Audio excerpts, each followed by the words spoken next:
Ada beberapa pertanyaan. Assalamualaikum Habib. Waalaikumsalam warahmatullahi. Saya mau bertanya, yang pertama, bagaimana cara menyikapi seseorang yang salah paham dan sulit dikasih penjelasan dan bahkan sering marah. Kemudian yang kedua, bagaimana cara mengobati penyakit hati seperti sombong dan sering marah. Atas jawabannya terima kasih. Assalamualaikum warahmatullahi wabarakatuh. Waalaikumsalam warahmatullahi. Yang kedua dulu yang paling gampang, mengobati penyakit hati sombong dan sering marah. Yang sering marah dulu. Yang sering marah dulu. Coba dia banyak berpuasa. Karena puasa itu nanti akan membuat hati semakin lembut. Bib, puasa Ramadan boten kiat kok. Suruh puasa Senin Kemis boten sakit. Nggak bisa. Yang paling gampang, baca sholawat yang banyak. Baca sholawat yang banyak. Boleh. Masalah marah ya di sini. Ya bisa nanti sekarang buat marah. Yang kedua baca sholawat yang banyak. Nanti buat hati akan semakin lembut. Boten kober. Pol suruh pikir tidak mau, puasa tidak mau. Cari cara yang gampang. Buat orang yang suka marah, kita ajak pergi ke tempatnya orang yang suka marah-marah. Kita ajak ke sana, tonton. Sudah kan? Saya lihat gitu ya. Koyoke persis mikiro. Biasanya yang ketiga ini mujarab. Mujarab. Sebab Habib Anis itu pernah ngasih cerita tentang ada orang yang kemurungsung. Wah, buraknya itu luar biasa. Datang tempatnya satu orang minta obat. Disuruh pergi ke kebun binatang. Ya, suruh lihat gajah 1 jam tiap hari, suruh jalankan. Setelah sekian puluh hari sembuh penyakitnya. Kenapa? Ketularan gajah dari itu. Gajah itu sebelum lambat. Nah, setelah tunjukkan orang yang marah-marah seperti ikut kowe ngono. Ya, kamu seperti itu. Ajak ke tempatnya orang yang suka dimarahi. Tapi orangnya sabar. Ini dimarahin bisa sabar. Kamu lihat baik mana yang dimarahin atau yang marahin. Kumpulkan sama orang yang disuka sabar. Dengan kumpul dengan orang yang suka sabar, tiba ya surkut tiba.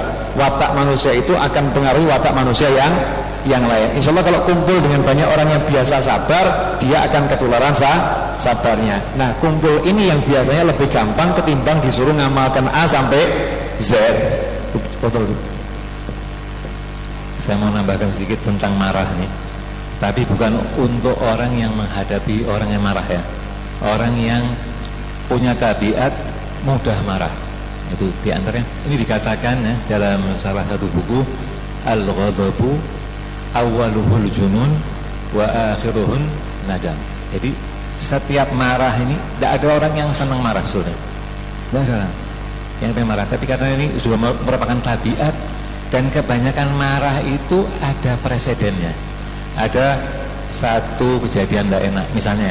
Misalnya malam mau tidak bisa tidur, padahal pagi harus masuk kerja. Ketika nyetater motor dipakai sama anak, dibilang suruh ngisi bensin, tidak diisi. Ya.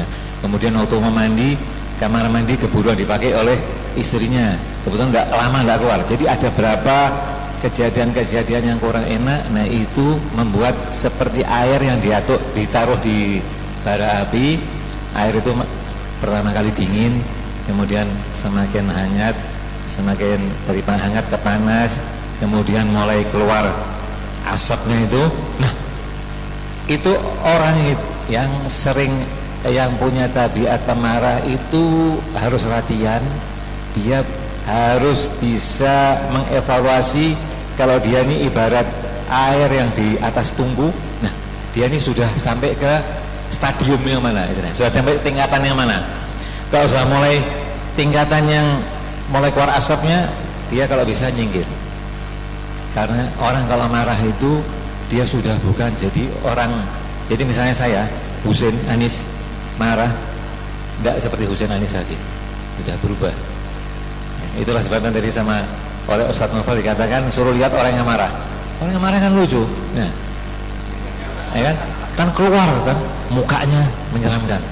kemudian keluar ucapan-ucapan yang kalau kita lihat tidak seperti manusia lagi, seperti binatang. Jadi setiap orang yang mensugesti dirinya bahwa saya marah itu tidak ada manfaatnya. Belum nanti kalau Dr. Hermansyah ini jelaskan dari segi kesehatan, itu orang kalau marah pasti pulsanya, ya, detak jantungnya lebih cepat. Kalau detak jantungnya lebih cepat, jantungnya dipompa ke otak lebih banyak. Kalau tidak hati-hati, itu bisa mengakibatkan, mungkin yang paling gampang bisa kena gangguan ginjal, yang paling parah, yang penyakit ini sering sekarang ya dialami oleh orang yang muda, orang tua. Yang muda aja sekarang sudah banyak yang kena stroke. Nah, jadi kalau lihat bahayanya marah itu, insya Allah kita akan berusaha sedapat mungkin untuk menghindari marah. Jangan, usahakan kita ini selalu dalam keadaan sakinah, tumakninah, mutmain. Nah, hindarkan keadaan yang tadi seperti disebutkan oleh Ustaz Novel, yaitu keadaan hati yang kemurung. Itu yang saya tambahkan. Alhamdulillah, jazakumullah khair. Jadi gitu ya, ringkasnya seperti itu. Kalau sombong ya, cara gimana untuk mengkias kesombongan? Kalau orang dulu sombong itu dilatih di apa namanya, dihancurkan dengan mujahadah. Memang kita harus ngadep satu orang, tolong saya diobati nih biar tidak sombong. Kalau kita bilang orang sombong tidak akan masuk surga, nanti di neraka dan lain sebagainya, ya saya rasa orang yang sombong juga tahu tentang ayat-ayat seperti itu. Nah, memang penyakit sombong ini obatnya kalau dari kita sendiri ya. Ini kan yang tanya untuk diri sendiri kan. Dari kita sendiri harus mujahadah. Makanya orang dulu ngajari kalau biar sombongnya hilang, suruh ngabdi sama orang. Ngabdi sama orang. Misalnya kalau di pesantren ya jadi yang bagian mosek-mosek WC. Ngabdi sama orang. Kalau datang pengajian seperti ini misalnya jadi tukang parkir ya. Ini teman-teman yang jadi parkir itu latihan ngancurkan kesombongan. Maka banyak yang jadi wali itu bukan yang ikut ngaji di depan, tapi yang di luar. Banyak bisa lebih jadi para aulia. Kenapa? Karena udah terbiasa mau menghancurkan sendiri. Nah, kalau kita waktu saya ngomong seperti ini kita merasa lebih mulia daripada yang di luar, berarti kita udah punya penyakit sombong. Paham maksud saya kan? Masuk aku harus yang menjobo apa aku. Apa seneng jobo aku kalah ora iso. Ini berarti kita sombong. Kita bisa ngaji nyaman di sini karena motor kita dijaga sama teman. Ganjarannya akan malaikatnya bingung kan. Makanya ingat janji kita bersama ya, akhirat dum-duman ganjaran ya. Dum-duman ganjaran. Sing akeh ngedemi sing sithik jalur sing akeh. Nanti kan semua masuk surga. Kalau kurang udah tugasnya Rasulullah, syafaati ila ahli kabair min ummati. Itu tugas Nabi Muhammad sallallahu alaihi wasallam. Nah, kemudian dua pertanyaan ya. Tentang masalah sombong, kemudian masalah marah. Satu lagi apa tadi? Bagaimana cara menyikapi seseorang yang salah paham dan sulit dikasih penjelasan, Habib? Iya. Tergantung kesalahpahamannya apa. Kalau kesalahpahamannya hal yang biasa-biasa, ya itu diamkan saja, jangan ditanggapi. Yang penting kita tidak seperti itu gitu kan ya. Jangan ditanggapi. Tidak perlu diklarifikasi berlebihan. Ya cukup dikasih tahu. Tapi kalau kesalahpahamannya itu tingkatnya mengkhawatirkan, menyangkut hajat hidup orang banyak, perkaranya berat, maka kita minta bantuan orang yang bisa memahamkan orang tersebut. Kalau kita tidak mampu ya kita minta orang lain tolong bantu tuh, kasih tahu dia. Saya nggak seperti itu, masalahnya begini ya. Nah, memang kadang kalau ada timbul kesalahpahaman itu sudah unsur mungkin tidak suka, nggak cocok itu dengan yang bersangkutan. Nah, cari orang-orang yang dia suka ya, orang-orang yang dia cocok untuk meluruskan. Biasanya lewat bantuan orang lain, pihak ketiga, itu semuanya bisa cair. Biasanya seperti itu, sambil yang paling utama tentunya berdoa. Ya. Kadang-kadang bahkan sering dalam banyak masalah, diam itu jawaban yang paling bagus untuk menyelesaikan banyak masalah. Sehingga kemarin Ustaz Amir Hamzah itu ngomong, mengingatkan kata pepatah ya, mengatakan kalau saya berbicara, ada seorang ahli hikam, kalau saya berbicara ketika ada sesuatu saya ikut berbicara, maka bisa jadi justru saya dapat buruknya.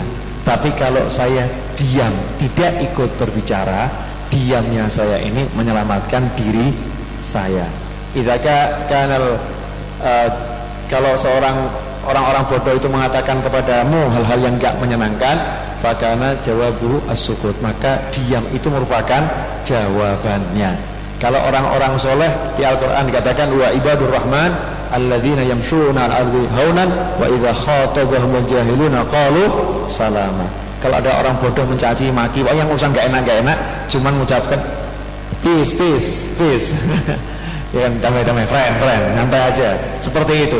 Nah, artinya dengan didiamkan itu menjadikan penyelesaian banyak masalah. Begitu, mohon maaf atas segala kekurangan, terima kasih atas kebersamaan.